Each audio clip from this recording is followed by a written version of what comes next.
வணக்கம் தென்னவன் மீடியா நண்பர்களே.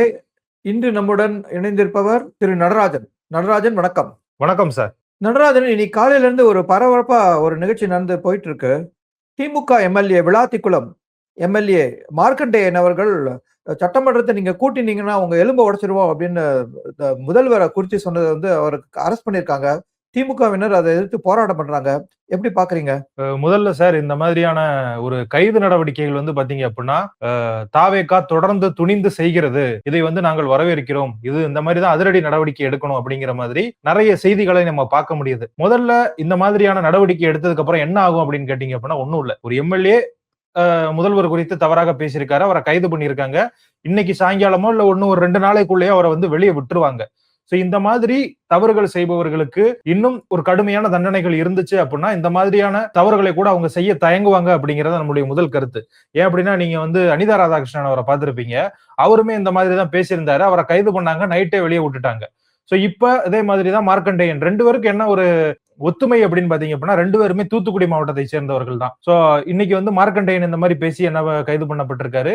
அவர் எனக்கு தெரிஞ்சு நம்ம இந்த வீடியோ வெளியாறதுக்குள்ள அவர் வந்து வெளியே வந்துருவாரு அப்படின்னு தான் நினைக்கிறேன். அந்த அளவுக்கு தான் இது போன்ற தவறுகளை தண்டிப்பதற்கான சட்டங்கள் இருக்கு. அவதூறா பேசணும் அப்படின்னா அவங்கள வந்து கைது பண்ணிட்டு நைட்டே வெளியே விட்டுருவாங்க அப்படிங்கிற மாதிரியான ஒரு நிலைமை தான் இருக்கு. அதை வந்து மாற்றணும் அப்படிங்கிறது என்னுடைய முதல் கோரிக்கை. அதை வந்து வச்சுக்கிறேன். 2வது, இந்த விஷயத்தை நம்ம எப்படி பார்க்கணும் அப்படின்னா, இது திமுகவினருக்குள் நடக்கக்கூடிய போட்டி தான். திமுகவினர் யாரு திமுக கட்சிக்காக அதிகமா நன்றாக செயல்படுவது, சிஎம் விஜயை வந்து யார் வந்து விமர்சனம் பண்ணா அதிகமாக விமர்சனம் பண்ணுவது அப்படிங்கிற ஒரு போட்டி தான் அவங்களுக்குள்ள நடந்துகிட்டு இருக்கு அப்படின்னு சொல்லணும்.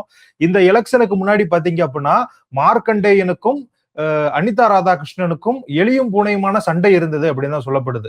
இப்ப திமுகவினருக்குள்ள பார்த்தீங்கன்னா, ஒவ்வொரு மாவட்டத்திலையும் மாவட்ட செயலாளர்களுக்குன்னு ஒரு தேர்தல் மாதிரி நடக்கும். அந்த தேர்தல்ல அனிதா ராதாகிருஷ்ணனை எதிர்த்து போட்டியிட்டவர் தான் இந்த மார்க்கண்டேயன். அந்த அளவுக்கு அவங்க 2 பேருக்குள்ளயுமே சண்டை இருந்தது. அதாவது ஒரு நல்ல உறவு இல்லை. திமுக இருந்தாலும் ஒரே கட்சியில இருந்தாலும் அவங்க 2 பேருக்கும் நல்ல ஒரு உறவு கிடையாது.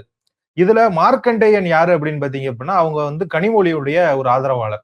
நம்ம அனிதா ராதாகிருஷ்ணன் பாத்தீங்க அப்படின்னா, உதயநிதி ஸ்டாலினுடைய ஆதரவாளர். சோ இவங்க 2 பேருமே அந்த மாவட்டத்துக்குள்ள நம்மளுடைய செல்வாக்கை அதிகரிச்சுக்கணும் அப்படிங்கிற ஒரு நோக்கத்தோடு செயல்படுறதா தான் இதை பாக்குறேன். கட்சிக்காக யாரு உண்மையாகவும் விசுவாசமாகவும் இருக்கிறது அப்படிங்கிறதை அவங்க வந்து இதை வந்து நிரூபிச்சுக்கிட்டு இருக்காங்க. இதுல என்ன ஒரு பியூட்டி அப்படின்னா, நம்ம பார்த்தோம். அதாவது மார்க்கண்டேயன் அவர்களுக்கும் அனிதா ராதாகிருஷ்ணனுக்கும் ஆகாது, எளியும் பூனையுமா இருந்தாங்க அப்படின்னு. ஆனா அனிதா ராதாகிருஷ்ணனை கைது செய்த போது முதல் முறையாக களத்துல இறங்கி அதுக்கு எதிராக போராடினது, எங்க எம்எல்ஏ நீங்க எப்படி கைது செய்வீங்க அப்படின்னு போராடினது மார்க்கண்டேயன். அதே மாதிரிதான் இன்னைக்கு மார்க்கண்டேயனை கைது செய்ததுனால இவரு அனிதா ராதாகிருஷ்ணன் இறங்கி போராடுறாரு. சோ இதுல இருந்து நம்ம என்ன தெரிஞ்சுக்கிறோம் அப்படின்னா, ஆளுங்கட்சியாக இருக்கும் பொழுது திமுக அவங்க வந்து எளியும் பூனையாக இருந்தாலும், எதிர்கட்சி ஆகும் பொழுது அவங்களுக்குள்ள அந்த நல்ல உறவு வந்துருது. அவங்க வந்து சண்டையோடயோ இல்ல பகை விரோத மனப்பான்மையோடயோ செயல்படல அப்படிங்கிறது நம்ம காட்டுது. இப்ப இந்த மாதிரி எல்லாம் அரஸ்ட் எல்லாம் பண்றாங்க. சரி, இந்த மாதிரி எல்லாம் அரஸ்ட் பண்றதுனால திமுக தன்னுடைய பேச்சை மாத்திக்க போகுதா? இது அவங்க 2 பேருக்குள்ள இருக்கிற ஒரு போட்டியை வெளிப்படுத்துற ஒரு விஷயமா காமிக்கிற போது, தாவேக்கா எதுக்கு இது இவ்வளவு வேகமா அரெஸ்ட் பண்ணணும்? இது தாவேக்காவே அவங்களுக்கு விளம்பரம் கொடுக்குற மாதிரி இருக்கு. கண்டிப்பா சார். இப்ப 2 அரஸ்டையுமே நீங்க பாத்தீங்கன்னா 2 பேருமே சிரிச்சுக்கிட்டே போறாங்க. ஏன்னா அவங்களுக்கு தெரியும் நம்மள வந்து ஒண்ணும் பண்ண மாட்டாங்க. நம்ம எம்எல்ஏக்கள் ஒரு செல்வாக்கான ஒரு இடத்துல இருக்கும். சும்மா போய் விசாரணை அப்படிங்கிற பேர்ல வச்சுட்டு அவங்க வந்து சாமீன்ல எடுத்துருவாங்க, வெளியே வந்துருவாங்க. இதே வந்து பாத்தீங்க அப்படின்னா, திமுக ஆட்சியில கைது செய்யப்பட்டவர்கள் இருக்காங்களே, சவுக்கு சங்கரா இருக்கட்டும், இந்த பிலிக்ஸ் ஜெரால்டு உள்ளிட்ட பத்திரிகையாளர்கள் கைது செய்யப்பட்டாங்க. நிறைய முக்கியமான நபர்கள் தான் கைது செய்யப்பட்டாங்க. அப்படி இருக்கிறவங்களுக்கும் இவங்களுக்கும் வித்தியாசத்தை பாருங்களேன். இப்ப திமுக ஒருத்தரை கைது பண்ணுது அப்படின்னு பாத்தீங்க அப்படின்னா, அடுத்த 2-3 நாளைக்கு நீதிமன்றம் செயல்படாம இருந்துச்சு அப்படின்னா கைது செய்யும். அப்பதான் அவங்க ஒரு 3 நாளாவது ஜெயில வச்சிருக்க முடியும், விசாரணை காவல்ல வச்சிருக்க முடியும் அப்படிங்கிற மாதிரி தான் திமுக பிளான் போட்டு செயல்படுவாங்க. ஆனா இப்ப இருக்கக்கூடிய தாவேக அரசாங்கம் அதுல கூட கொஞ்சம் மிஸ் பண்றாங்களோ அப்படிங்கிற ஒரு கேள்விதான் நமக்கு எழுது. இது திமுகவினருக்கு கண்டிப்பாக ஒரு மைலேஜை ஏத்தக்கூடிய ஒரு விஷயமா தான் நான் பாக்குறேன். தமிழக வெற்றி கழகம் விஜயை எதிர்த்தால், விஜய் அவர்களை எதிர்த்து பேசினால் கைது செய்வோம் அப்படிங்கிற மனப்பான்மையோடு செயல்பட்டாலும் பாருங்க, இந்த மாதிரி எம்எல்ஏக்களே கைது செய்யக்கூடிய ஒரு சூழல் வருது. குறிப்பாக இவங்க ஏன் தூத்துக்குடி மாவட்டத்தை வந்து டார்கெட் பண்றாங்க அப்படிங்கிற கேள்விகளும் இருக்கு. தூத்துக்குடி மாவட்டத்துல 2 எம்எல்ஏக்கள் திமுக சார்பில் இருக்காங்க. அங்க வந்து தமிழக வெற்றி கழகத்தால பெரிய அளவுல ஜெயிக்க முடியல. இதே மாதிரி விருதுநகர் மாவட்டத்துல 3 டிஎம்கே எம்எல்ஏக்கள் இருக்காங்க. சோ டிஎம்கே எங்கெங்கெல்லாம் அதிகமான எம்எல்ஏக்களை ஜெயிச்சிருக்கோ அந்த மாவட்டங்களை குறிவைக்கிறாங்க தமிழக வெற்றி கழகம் அப்படிங்கிற ஒரு குற்றச்சாட்டும் இருக்கு. இது எல்லாமே திமுக தன்னுடைய வலிமையை அதிகரித்துக்கிறதுக்கு பயன்படுத்திக்கிட்டு இருக்காங்க. இன்னைக்கு உதயநிதி ஸ்டாலின் எதுவும் பேச மாட்டாரு, ஸ்டாலின் அவர்கள் எதுவும் பேச மாட்டாரு. ஆனா திமுகவை சேர்ந்த எம்எல்ஏக்கள் இறங்கி போராடுறாங்க. ஏதோ ஒரு விதத்துல அவங்க வந்து தலைப்புச் செய்திகள்ல வர்றாங்கல்ல. சோ அதுவே திமுகவுக்கு இது ஒரு பாசிட்டிவா இருக்கும் அப்படிங்கிறது தான் என்னுடைய ஒரு கருத்தா இருக்கு சார். ஓகே. இப்ப அனிதா ராதாகிருஷ்ணன் வந்து அவர ஜெயில்ல இருந்துட்டு அரெஸ்ட் பண்ணிட்டு அவர விடுவிச்ச போது, உள்ள வந்து என்ன பிரஷர் பண்ணாங்க. தாவேக்கால சேர சொல்லி பிரஷர் பண்ணாங்க உள்ள. அதுக்காக தான் அவங்க என்ன பிடிச்சிட்டு போனதே அப்டின்னாரு. சோ மார்க்கண்டேயனும் விஷயம் அப்படிதான் இருக்கும்னு நெனைக்கிறீங்களா? இல்ல சார். இது அனிதா ராதாகிருஷ்ணன் அப்படி சொன்னாருன்னு வச்சுக்கோங்களேன். அனிதா ராதாகிருஷ்ணனுக்கு காசு குடுக்குற அளவுக்கு தாவேக்கால ஆள் இருக்காங்களா? அப்படிங்கிற ஒரு கேள்விதான் இருக்கு. ஏன்னா அனிதா ராதாகிருஷ்ணன் என்னாச்சு, எல்லா தாவேக்கா எம்எல்ஏக்களுக்கும் குடுக்குற அளவுக்கு அவர் வந்து ஒரு நல்ல மனிதர். நல்ல மனிதரா நீங்க புரிஞ்சுக்கோங்க. அந்த புரியுது. அளவுக்கு அவர் வந்து பாத்தீங்க அப்படின்னா, ஒரு கர்ணனுக்கு நிகரா இருக்கக்கூடிய ஒருத்தர் தான். சோ அவருக்கு காசு குடுக்கக்கூடிய அளவுக்கு தாவேக்கால எம்எல்ஏக்களோ இ குடுக்கக்கூடிய அளவுக்கு அவருக்கு தேவையில்ல அப்படிங்கிறது என்னுடைய கருத்து. சோ அதனால அப்படி ஒண்ணு நடந்திருக்க வாய்ப்பில்ல. அனிதா ராதாகிருஷ்ணன் ஏதோ சொல்லணுமே அப்படின்னு சொல்றாரு. ஏன்னா இந்த பக்கம் போய்க்கிட்டு இருக்குல்ல சார். பார்த்திருப்போம். தூத்துக்குடி மாவட்டத்திலும் நெறைய தாவேக்கா எம்எல்ஏக்கள் இருக்காங்க. அவங்களுமே எங்ககிட்ட வந்து விலை பேசுனாங்க திமுகவில் இருந்து அப்படின்னு சொல்லப்பட்டுச்சு. சோ அதற்கு பதிலடி குடுக்கும் விதமா தான் அனிதா ராதாகிருஷ்ணன் சொன்னாரு. அனிதா ராதாகிருஷ்ணன் சொன்னதுல உண்மை இருக்காது அப்படிங்கிறது தான் என்னுடைய கருத்து. மார்க்கண்டேயனுக்கும் அந்த மாதிரி தேவையில்லை. தொடர்ந்து அவர் எம்எல்ஏவா தான் இருந்துகிட்டு இருக்காரு. அவரு திமுகவை விட்டு அங்கு போவாரா? அப்படிங்கிறது மிகப்பெரிய கேள்விக்குறிதான். இப்ப நீங்க முன்னாடியே பார்த்திருப்பீங்க சார். தமிழக வெற்றி கழகத்துக்கு அதிமுகவில இருந்து நெறைய பேர் போய் சேர்ந்துகிட்டு இருந்தாங்க. அதுலயும் வந்து பாத்தீங்கன்னா, இந்த தூத்துக்குடி மாவட்டம் தான் கனெக்ட் ஆகுது. கடம்பூர் ராஜு கோயில்பட்டி எம்எல்ஏவா இருந்தவர், இப்ப எம்எல்ஏவா இல்ல. அவர் வந்து பாத்தீங்க அப்படின்னா, அதிமுகவை சேர்ந்த முன்னாள் அமைச்சர்களுக்கெல்லாம் அ ஒரு மெசேஜ் அனுப்பிக்கிட்டு இருக்காராம். அது என்னன்னா, "நீங்க தப்பி தவறி இங்க வந்துராதீங்க. எங்கள வந்து மதிக்கவே மாட்றாங்க. விஜய கூட பாக்குறதுக்கு கூட அவசியம் கிடையாது. அமைச்சர்கள கூட எங்களால பார்க்க முடியல. அந்த அளவுக்கு தான் எங்க நிலைமை தமிழக வெற்றி கழகத்துல இருக்கு. நீங்க இருக்கிற இடத்திலேயே மரியாதையோட இருங்க" அப்படின்னு சொல்லிட்டு அவர் மனமு வந்து மெசேஜ் எல்லாம் அனுப்புறாருன்னு சொல்லப்படுது. அது எந்த அளவுக்கு உண்மை நமக்கு தெரியல. ஆனா நம்ம பொதுவா செய்திகள்ல பார்க்கும் பொழுது நமக்கு தெரியுது சார். சோ இதுக்கு நம்ம ஒரு எக்ஸாம்பிள் சொல்லணும்னா சார், விருதுநகர் மாவட்டத்துல ஒரு முக்கியமான ஒரு நிர்வாகி அதிமுகவிலிருந்து தமிழக வெற்றி கழகத்திற்கு வந்து சேர்ந்தார். அவர் சேரும்பொழுது என்ன நினைச்சாரு அப்படின்னா, எப்படி விஜயபாஸ்கர் வந்து ஒரு மாநாடு போட்டாரோ, அதே மாரி ஒரு மாநாட்டை நம்ம வந்து விருதுநகர் மாவட்டத்துல ஏதாவது ஒரு இடத்துல போட்டுறணும் அப்படின்னு சொல்லிட்டு ஏற்பாடுகள் பண்ணி நெறைய திட்டங்கள்லாம் தீட்டினாங்க. கிட்டத்தட்ட 1,00,000 பேரையாவது நம்ம திரட்டணும் அப்படிங்கிற மாதிரி ஒரு மிகப்பெரிய பொதுக்கூட்டத்தையோ, மாநாட்டையோ போடணும் அப்படிங்கிற ஒரு நோக்கத்தோட அவங்க செயல்பட்டாங்க. ஆனா பார்த்தீங்க அப்படின்னா, அந்த மாநாடு வெற்றி பெறல. ஏன்னா, நம்ம தெரியும் விருதுநகர் மாவட்டத்துல 2 அமைச்சர்கள் ஆல்ரெடி இருக்காங்க. கீர்த்தனா இருக்காங்க. அதுபோக ஜெகதீஸ்வரி அப்படிங்கிற ஒரு அமைச்சர்கள் இருக்காங்க. அவங்க 2 பேருக்குள்ளேயே பிரச்சனை அப்படிங்கிற மாரி செய்திகள்ல நம்ம கேள்விப்படுறோம். ஆமா. இதே மாதிரி வெளிக்கட்சியில இருந்து வந்தவங்க தான் கீர்த்தனா. அவங்களுக்கு கட்சியில முக்கியத்துவம் குடுக்கப்படுது அப்படிங்கிற ஒரு குற்றச்சாட்டோடு, அங்க இருக்கக்கூடிய மாவட்ட செயலாளர்களும், கட்சிக்காக பணியாற்றி ரொம்ப நாள் இருந்தவங்களும் இருக்காங்க. இப்படி இருக்கும் பொழுது அதிமுகல இருந்து வந்தாங்கன்னா சும்மா இருப்பாங்களா? ஏன்னா அதிமுகல இருந்து வர்றவங்க மிகப்பெரிய பணபலம் படைச்சவங்களா தான் இருப்பாங்க. தமிழக வெற்றி கழகத்திற்காக உழைத்தவர்கள் இப்பதான் அதிகாரத்த கொஞ்சமா தொட்டு பார்க்குறாங்க. அவங்க வந்து இந்த பணத்தை சேர்க்கக் கூடாது அப்படிங்கிற ஒரு அறிவுரையை விஜய் அவர்கள் குடுத்திருக்காரு. அப்படி அவங்களா பணத்த சேர்க்க ஆரம்பிச்சாலும், ஆரம்பத்திலே அவங்களால சேர்க்க முடியாது. இன்னும் கொஞ்ச நாளா எடுக்கும். சோ இப்படி இருக்கும் பொழுது ஒரு பண முதலை வரும் பொழுது, போஸ்டர் ஒட்டி வந்திருப்பாங்கல்ல தமிழக வெற்றி கழக தொண்டர்கள். அவர்கள் இந்த பண முதலைகள் வரும் பொழுது, பண முதலைகள் பணத்த எடுத்து இறைக்கும் பொழுது, அதற்கு பலியாகக்கூடிய ஒரு சூழல்லாம் ஏற்படுது. சோ இதனால மிகப்பெரிய பிரச்சனை அதிமுகவிலிருந்து வந்தவர்களுக்கும், ஒரிஜினல் தமிழக வெற்றி கழகத்தைச் சேர்ந்தவர்களுக்கும் ஏற்பட்டுகிட்டு இருக்கு. நான் சொன்ன அந்த மாநாடு வந்து நடத்தப்படவே இல்ல. அது ஒரு பொதுக்கூட்டமாகவும் நடத்தப்படவில்ல. ஒரு சின்ன கூட்டமாக நடந்து முடிஞ்சிருக்கு. பெரிய பெரிய அமைச்சர்கள் வருவாங்க அப்படின்னு எதிர்பார்க்கப்பட்டது. ஆனா யாருமே வரல. ஒரு சின்னதா அந்த லோக்கல்ல இருக்கக்கூடிய ஒரு எம்எல்ஏவை மட்டுமே வைத்து அந்த கூட்டத்த நடத்தி முடிச்சிருக்காங்க. இது வந்து ஒரு மிகப்பெரிய சரிவா பார்க்கப்படுது. இதை ஏற்கனவே நம்ம சொன்னோம். கடம்பூர் ராஜு நேரடியாவே செய்தி கொடுக்க ஆரம்பிச்சிட்டாருன்னு. இப்ப இந்த மாதிரி இங்க இருந்து போனவங்களுக்கு, முன்னாள் எம்எல்ஏக்களுக்கு இந்த மாதிரியே ஒரு கசப்பான அனுபவம் நடக்கும் பொழுது, அதிமுகவில் அதிருப்தியாக இருக்கக்கூடியவர்கள் நம்ம இங்கேயே இருந்துருவோம். போக வேண்டாம் அப்படிங்கிற ஒரு மனநிலையில இருக்காங்க. 47 சீட்டு ஜெயிச்ச அதிமுகவை சேர்ந்த எம்எல்ஏக்களும், முன்னாள் அமைச்சர்களுமே இப்படி ஒரு நிலையை எடுக்குறாங்க அப்படின்னா, திமுக எப்படி போகும்? திமுக இப்ப எதிர்க்கட்சியா இருக்கு. அதே நேரத்துல திமுக 2031 தேர்தல்ல மீண்டுமே ஆட்சியை பிடிப்பதற்கான வாய்ப்புகள் இருக்கு. ஏன்னா எம்பிக்கள் அந்த கட்சியில தான் இருக்காங்க. வெளிய போகல. எம்எல்ஏக்கள் இருக்காங்க. கூட்டணி கட்சிகள் மட்டும் தான் இப்போதைக்கு வெளிய போயிருக்கு. வேற யாருமே போகல. விபி கலைராஜன் போனாரு. அவருமே பாத்தீங்க அப்படின்னா அதிமுகல இருந்துட்டு அமமுகல இருந்துட்டு அடுத்துங்க வந்தவர். அவரெல்லாம் நம்ம வந்து கணக்குல எடுத்துக்க வேண்டாம். அவர் வந்து ஒரு சீனியர் அரசியல்வாதி. ஆனா ஒரிஜினல் திமுக காரரா அப்படின்னு கேட்டீங்க அப்படின்னா கிடையாது. சோ திமுக ஒரு கட்டுக்கோப்போட தான் இருக்கு. அவங்க வந்து பலம் இழந்திருக்காங்க அப்படிங்கிறதுல உண்மை. ஆனா அவங்க வந்து எம்எல்ஏ பதவியை ராஜினாமா பண்ணிவிட்டு தமிழக வெற்றி கழகத்திற்கு போவாங்களா அப்படின்னு கேட்டீங்க அப்படின்னா அது ஒரு மிகப்பெரிய கேள்விக்குறி.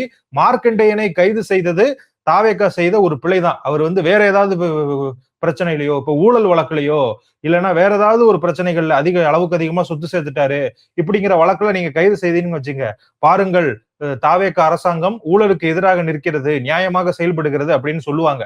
ஆனா தமிழக முதல்வர் விஜய் அவர்களை விமர்சனம் பண்ணிட்டாரு அப்படிங்கிற வழக்குல கைது பண்ணது அது வந்து தாவேகா செய்த ஒரு தவறாக தான் நான் நினைக்கிறேன். திமுகவுக்கு இது மைலேஜை ஏற்படுத்தும். அதே நேரத்துல மார்க்கண்டேயன் பேசியது தவறு. ஒரு முதலமைச்சரை இப்படி பேசியிருக்க கூடாது. அவங்க வந்து விளம்பரத்துக்காக பேசுறாங்கன்னு வச்சுக்கலாம். இல்லாட்டி அவங்க உள்ளுக்குள்ள இருக்கிற ஒரு போட்டியில யார் வந்து அதிகமா தாவேக்காவை தாக்குறாங்க அப்படிங்கிற நம்ம வச்சுக்கலாம். ஆனா இப்ப தாவேக்காவோட ஒரே கொள்கை அதிமுக வந்து அவங்க ரொம்ப ஈஸியா வந்து அவங்க கவர ஆரம்பிச்சிட்டாங்க. ஒரு எம்எல்ஏவாவது திமுகல இருந்து எடுக்கணும் அப்படிங்கிறது அவங்களோட நோக்கமா இருக்கலாம். அந்த விதத்துல ஒரு விதமான மிரட்டலை விடுக்கிறதுக்காக இந்த மாதிரி எல்லாம் பண்றாங்களா? இல்ல சார், அவங்க வந்து எம்எல்ஏவை இழுக்கணும்னு நினைச்சா இழுத்துறலாம். திமுகவிலையும் அதிருப்தியாளர்கள் இருக்கத்தான் செய்யறாங்க. அதனாலதான் பாத்தீங்கன்னா தமிழக வெற்றி கழகத்துல போய் சேர்றதெல்லாம் பார்க்க முடியுது. ஜெகத் ரட்சகனுடைய மகன் போய் சேர்றாரு. நம்ம நிறைய எக்ஸாம்பிள் சொல்லலாம். இப்படி போய் சேர்றாங்க. ஆனா அதுக்கான தேவை இப்போதே இருக்கா அப்படின்னு கேட்டீங்கன்னா கிடையாது. அவங்க வந்து போகணும்னா ஒரு அதிகார பசி, ஒரு அமைச்சருக்கு பதவி கொடுக்குறாங்க அப்படிங்கிற மாதிரியான ஒரு மிகப்பெரிய ஆசையை காட்டி வேணா கூப்பிடலாம். அதை வந்து தாவேகாவும் செய்யாது அப்படின்னு தான் நினைக்கிறேன். இப்ப அதிமுகவில இருந்து அவங்க ஏன் தூக்குறாங்க அப்படின்னா சட்டமன்றத்துல அவங்களுடைய நிலைத்தன்மையை உறுதிப்படுத்துறதுக்கு தான். அவங்க உறுதிப்படுத்திட்டாங்க. இனிமே வந்து தமிழக வெற்றி கழகத்தின் அரசுக்கு எந்தவித பாதிப்பும் வராது. கூட்டணி கட்சியை சேர்ந்த எம்எல்ஏக்களும் உறுதியா தான் இருக்காங்க. அப்பப்ப கம்யூனிஸ்ட் வந்து பாத்தீங்க அப்படின்னா ஏதாவது தேவையில்லாத அறிக்கைகளை விட்டுக்கிட்டு இருக்காங்க. அதாவது அந்த கூட்டணிக்கு தேவையில்லாத அறிக்கை, தமிழகத்திற்கு தேவை இருக்கக்கூடிய அறிக்கை தான். சோ கண்டிப்பா எனக்கு தெரிஞ்சு தமிழக வெற்றி கழகம் நீங்க சொன்ன மாதிரி திமுகவிலிருந்து ஒரு ஆளை நம்ம தூக்கணுமா அப்படிங்கிற ஒரு ஐடியாவுக்கே போக மாட்டாங்க அப்படிங்கறத என்னுடைய கருத்து. அதே நேரத்துல திமுகவை நேரடியா எதிர்த்தாங்க சார். அவங்க திமுக வேணுமா இல்ல தாவேகா வேணுமா அப்படின்னு தான் கேட்டாங்க. சோ மக்கள் திமுக வேண்டாம் அப்படின்றதான் தாவேகாவை சேர்த்திருக்காங்க. அவங்க வந்து அதிமுக வேணுமா தாவேகா வேணுமா அப்படின்னு கேட்டிருந்தாங்கன்னு வச்சுக்கோங்களேன், அதிமுகவிலிருந்து வருபவர்களையும் சேர்த்திருக்க கூடாது அப்படின்னு ஊடகங்கள்லாம் பேச ஆரம்பிச்சிருக்கும். அதுதான் கருத்தாகவும் இருந்திருக்கும். இப்ப அவங்க வந்து அதிமுகவை கண்டுக்கிடவே இல்லை. ஏன் அப்படின்னா அதிமுக தூர்ந்து போன சக்தி அப்படின்னு இப்ப அவர் சொல்றாரு. தேர்தலுக்கு முன்னாடி அதை வந்து அவர் பயன்படுத்தவே இல்லை. ஒருவேளை அதிமுகவினுடைய ஆட்சி அமைவதற்கு தமிழக வெற்றி கழகம் உதவும் அப்படின்னா அப்ப நமக்கு யூஸ் ஆகுமே அப்படின்னு சொல்லிட்டு விஜய் வந்து முன்னாடி பேசாம இருந்துட்டாரு. ஆனா துரதிருஷ்டமா என்ன நடந்துருச்சு அப்படின்னா தமிழக வெற்றி கழகத்தின் ஆட்சி அமைவதற்கு அதிமுகவினுடைய எம்எல்ஏக்கள் உதவி பண்ணியிருக்காங்க. அவங்க வந்து ஆதரிச்சு ஓட்டு போட்டிருக்காங்கல்ல, அதையும் சேர்த்து சொல்றேன். சோ அதனாலதான் இப்படியான சூழ்நிலைகள் இருக்கு. திமுகவில் இருக்கக்கூடிய எம்எல்ஏக்களை அவர்கள் இழுப்பதற்கான வாய்ப்பு இல்லை. திமுகவில் இருந்து யாரையும் இழுப்பதற்கு தாவேகா முயற்சி செய்யாது. இன்னொரு செய்தி இன்னைக்கு டெல்லியில பரபரப்பான செய்தி வந்து சிஜேபி அவங்க வந்து சாஸ்திரி பவன் முன்னாடி ஒரு ப்ரொடெஸ்ட் பண்ணி அவங்களுடைய ப்ரொடெஸ்டுக்கான காரணம் நீட் தேர்வுல நடந்த அந்த ஒரு நடைமுறை குளறுபடிக்கெல்லாம் வந்து தர்மேந்திர பிரதான் அவங்களை வந்து ராஜினாமா பண்ண சொல்லிதான் அந்த காரணம். ஆனா ரொம்ப சின்ன காரணமா இருக்கு. இதுதான் அவங்க உண்மையான காரணமா? இந்த சிஜேபி பார்ட்டியோட உண்மையான நோக்கம் என்னவா இருக்கும்? ஏன்னா இன்னைக்கு சொல்றாங்க அவங்க அந்த அபிஜித் தீப்கேயை வந்து கொல்லறதுக்கான சதி கூட நடக்குது அப்படின்னு. அவ்வளவு முக்கியத்துவம் வாய்ந்த பார்ட்டி ஆயிடுச்சா சிஜேபி? இல்ல சார், துணை ராணுவத்தை இப்ப களத்துல இறக்கி இருக்காங்க. அங்க போராட்டம் அத்துமீறி நடைபெறுகிறது அப்படிங்கிறது சொல்லப்படுது. அதாவது அவங்க போராட்டத்தையும் தாண்டி சில வேலைகள்ல ஈடுபடுறாங்க, மக்களை துன்புறுத்துறாங்க அப்படின்லாம் செய்திகள் வருது. நம்ம நிறைய செய்திகள் பாக்குறோம். நீங்க எப்படி அபிஜித் தீப்கே வந்து கொல்றதுக்கு முயற்சிகள் நடக்குன்னு ஒரு செய்தியை பத்தி பேசுனீங்களோ அதே மாதிரியான செய்திகளை நம்மளுமே பாக்குறோம். சோ இது எல்லாமே எதை ஞாபகப்படுத்துது அப்படின்னா நான்லாம் ஸ்கூல் படிக்கிறப்ப அண்ணா ஹசாரே வந்து ஒரு போராட்டம் நடத்தினாரு. அதுல இருந்து ஒருத்தர் உருவாகி தான் அரவிந்த் கெஜ்ரிவால் அப்படின்னு உருவாகி அவர் வந்து டெல்லியினுடைய முதலமைச்சர் ஆனாரு. அப்படி ஒரு தலைவரை இந்த போராட்டத்திலிருந்து உருவாக்குவதற்கு முயற்சி பண்றதை விட்டுட்டு அப்படி முயற்சி பண்ணாங்கன்னா அதை வந்து நம்ம வாழ்த்துறோம். ஏன்னா நீட் தேர்வு அந்த வினாத்தாள் கசிவு அப்படிங்கிறது மிகப்பெரிய முறைகேடு. நம்ம நீட் தேர்வு எழுதக்கூடிய மாணவர்களுக்கு 1008 கட்டுப்பாடுகளை அரசு விதிக்குது. அதே மாதிரியான கட்டுப்பாடுகளை இந்த நீட் தேர்வு தயாரிப்பாளர்களுக்கோ இல்ல அந்த நீட் தேர்வை நடத்தக்கூடியவர்களுக்கோ விதிச்சிருந்தாங்க அப்படின்னா இந்த மாதிரியான முறைகேடு நடந்திருக்காரு. சோ அதை வந்து நம்ம கண்டிப்பாக இது வந்து ஒரு தவறு அப்படிங்கறத நம்ம உறுதியாக சொல்கிறோம். அதை எதிர்த்து இவங்க வந்து நியாயமான முறையில் அண்ணா ஹசாரே போராடும் போது யாருமே எந்த விதமான பிரச்சனையும் கிளப்பல சார். ஏன் அப்படின்னா அவர் வந்து ஒரு அமைதியான முறையில அகிம்சையான முறையிலன்னு கூட நம்ம சொல்லலாம். அந்த மாதிரி அவர் வந்து ஒரு போராட்டத்தை கையில் எடுத்தாரு. ஆனா இவர்கள் நடத்துறது பாத்தீங்க அப்படின்னா நேபாளிலையும் வங்கதேசத்திலையும் நடந்தது போல ஒரு அதிரடியான ஒரு போராட்டமா இருக்கு. இந்த அதிரடியான போராட்டத்தினால உயிரிழப்புகளோ மக்களுக்கான சொத்துக்களோ இழப்புகள் ஏற்பட்டுச்சு அப்படின்னா அது ஒரு நாட்டுக்கு ஒரு சரிவை நோக்கி போகும். இன்னைக்கு வந்து டெல்லி மாதிரியான ஒரு மிக முக்கியமான இடத்துல காற்று மாசுபாடு, பொல்யூஷன் இந்த மாதிரி நிறைய பிரச்சனைகள் இருக்கக்கூடிய ஒரு டெரிட்டரியில இது போன்ற பிரச்சனைகளை கிளப்பி மக்களுக்கு ஒரு அசௌகரியத்தை ஏற்படுத்துறது அப்படிங்கிறது தேவையில்லாத ஒரு விஷயம் தான். இன்னைக்கு அவங்க வந்து எதற்காக சாஸ்திரி பவனுக்கு முன்னாடி திரண்டாங்க, உள்ள போய் எதுவும் பிரச்சனையை ஈடுபட முயன்றாங்களா, நிறைய கேள்விகள் நமக்கு இருக்கு. இந்த கேள்விகள் எல்லாமே பதிலாக என்ன சொல்றது அப்படின்னா இந்த போராட்டம் அப்படிங்கிறது இயற்கையாக நடைபெற்ற ஒரு போராட்டம் கிடையாது.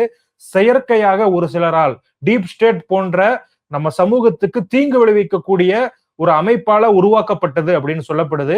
இவர்களுடைய செயல்பாடுகளை பார்க்கும் பொழுது நமக்கும் அப்படித்தான் தோணுது. ஒரு தர்மேந்திர பிரதான் பதவி விலகணும் அப்படின்னா அதை வந்து இதையும் தவிர்த்து நம்ம வேற முறைகள்ல பண்ணலாமா அப்படின்னு தான் யோசிக்கணுமே தவிர மக்களுக்கு இடையூறு செய்யக்கூடிய வகையில் நம்ம பண்ணக்கூடாது அப்படிங்கறத என்னுடைய ஒரே கருத்தா இருக்கு சார். ஆனா டெல்லியில என்ன பிரச்சனை நடந்தாலும் அது வந்து டீப் ஸ்டேட் தான் ப்ராப்ளம். வேற ஏதோ ஒரு கண்ட்ரில இருந்து வேற சிலர் வந்து உள்ள நுழைஞ்சு இதெல்லாம் செய்ய முயற்சி செய்யறாங்க அப்படின்னு சொல்லி தள்ளிட முடியுமா? ஒரு மத்திய அரசுக்கு அகைன்ஸ்டா ஒரு ப்ரொடெஸ்ட்ங்கிறதே ஒண்ணு வரக்கூடாதா? இல்ல சார், இப்ப நம்ம ஜல்லிக்கட்டு போராட்டம் நடந்துச்சு சார். ஜல்லிக்கட்டு போராட்டம் நடத்தும் போது யாராவது டீப் ஸ்டேட் தான் காரணம் சொன்னாங்களா? அது கூட சில பேர் சொன்னாங்க. ஆரம்பத்துல அந்த மாதிரி சொல்லாட்டி கூட ஒரு கட்டத்துல வந்து அது ஒரு அளவுக்கு மீறி போற மாதிரி வந்தபோது தேச விரோத அந்த செயல்பாடுகளை பார்த்தாங்க. அதுக்கான அவங்க பதாகைகள்லாம் வச்சுட்டு நின்னாங்க அப்படிங்கிறலாம் வந்து அதோட வேற லெவலுக்கு கொண்டு போக முயற்சி பண்ணாங்கன்னு நம்ம பார்த்தோம். அதான் சார், அது சொல்றவங்க சொல்லலாம். ஆனா அது வந்து ஒரு இயற்கையாக நடைபெற்ற ஒரு போராட்டம் அப்படிங்கிறது நம்ம எல்லாருக்குமே தெரியும். இதே மாதிரி நிறைய போராட்டங்களை நம்ம வந்து சொல்லலாம் சார். இப்ப டெல்லியில வந்து இதற்கு முன்னாடி நம்ம சொன்ன அண்ணா ஹசாரே போராட்டமா இருக்கட்டும், இந்த நிர்பயா வழக்கை ஒட்டி நிறைய போராட்டங்கள் நடந்துச்சு. இது எல்லாமே இயல்பாக நடந்த ஒரு போராட்டங்கள்.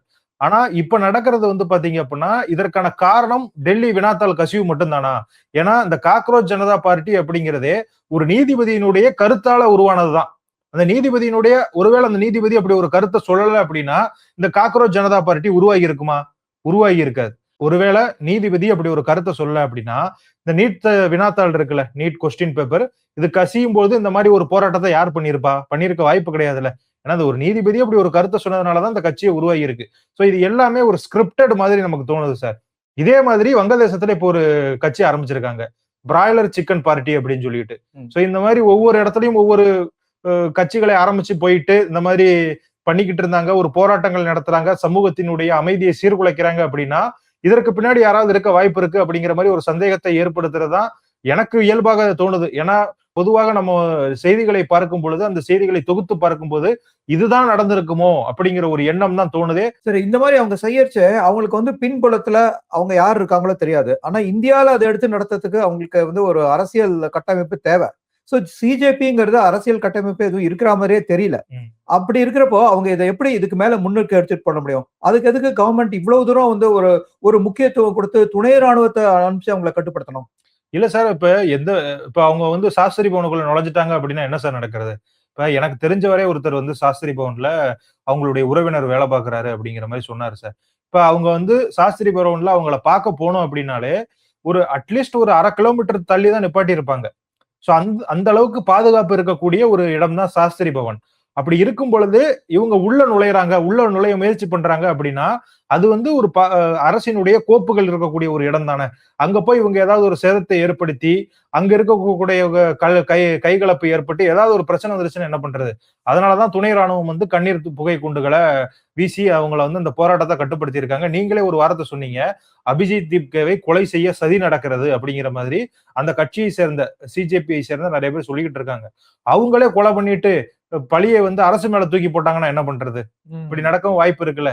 சோ இதற்கெல்லாம் நம்ம வந்து வழிவகை செய்யக்கூடாது அப்படிங்கிற ஒரு காரணத்துக்காக தான் இது போன்ற துணை ராணுவ மூலமாக நடவடிக்கைகளை அரசு எடுத்திருக்கிறது. டெல்லி அரசு, டெல்லி போலீஸுக்கு கூடுதல் சப்போர்ட்டா இவங்க இருப்பாங்க அப்படிங்கிறதா பரவலா சொல்லப்பட கூடிய ஒரு செய்தி.